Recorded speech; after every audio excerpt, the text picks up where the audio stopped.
Alan Plom, you work for the Health and Safety Executive as Head of Safety in the agricultural sector. The HSE have identified the agriculture and rural industries as having a high incident rate. Why do you think this is? I think the difficulties we face is small businesses, pressure of work, agriculture by definition, a lot of that work is outside, so it's impacted by the weather, difficult times financially, so there's a whole load of pressures, if you like, as well as an inherently dangerous industry in terms of machinery that's used, both in farming, in forestry and associated industries.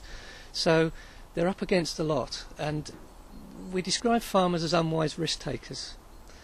Nobody puts themselves at risk intentionally. Nobody sets out to have an accident at the beginning of the day, but sadly it happens.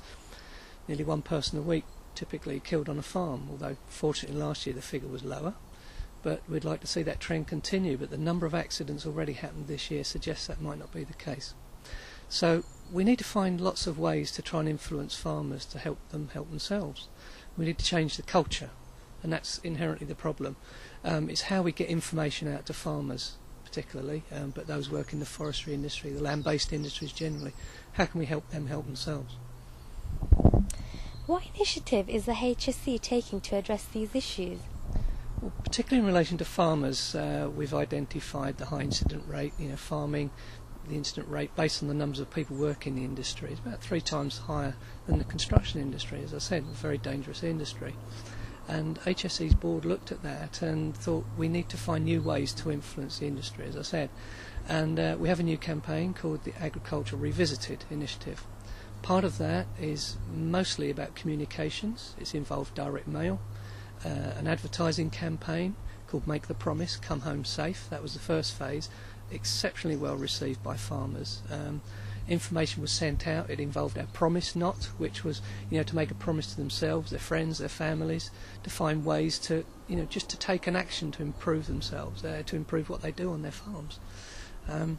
That was the first phase, and now we're moving on to other phases. So going beyond Make the Promise, Come Home Safe. But it's about finding ways to help people protect themselves in the longer term, and moving on to beyond Make the Promise, it's Keep the Promise, and then share the promise, so it becomes second nature for people to say, actually that's not a good idea to do it that way, I've seen somebody do it a safer way. The key point is, at the end of the day, we have regulations, we've had them for decades since the 50s, but we need to change the culture, and the way to do that is to show the benefits to businesses. You can save money longer term. You might have to put some more money up front to buy a safer machine. We've been talking today about trailer braking, for example, but you save yourself a lot of money long term when things go wrong. And the same goes whether it's all sorts of issues, cattle handling facilities, all sorts of things, and just by taking that time to think, planning the operation, having the right equipment, making sure people are trained, in the long run can preserve businesses alongside preserving lives. I mean, nothing more costly than losing a life to a family and individuals, but it's all about trying to find ways that sell the benefits of good health, good safety to farmers. Have you had any feedback from farmers since you started your campaign? The feedback has been exceptional. Certainly one of the highest ever, I think, for a direct mailing campaign. Certainly very high powers of recall.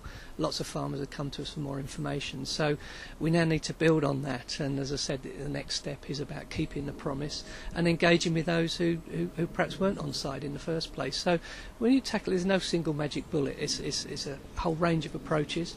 We use safety and health awareness days, practical demonstrations, a bit like today, where we demonstrate good practice, and that teases out again that you can be more efficient as well, if you like. So there's economic benefits in that, and those are again very well received by farmers.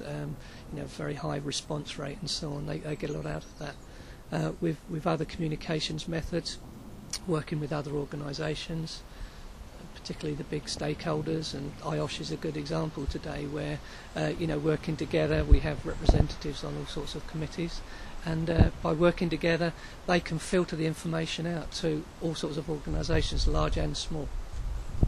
Thank you for your time, Alan. My pleasure. Thank you.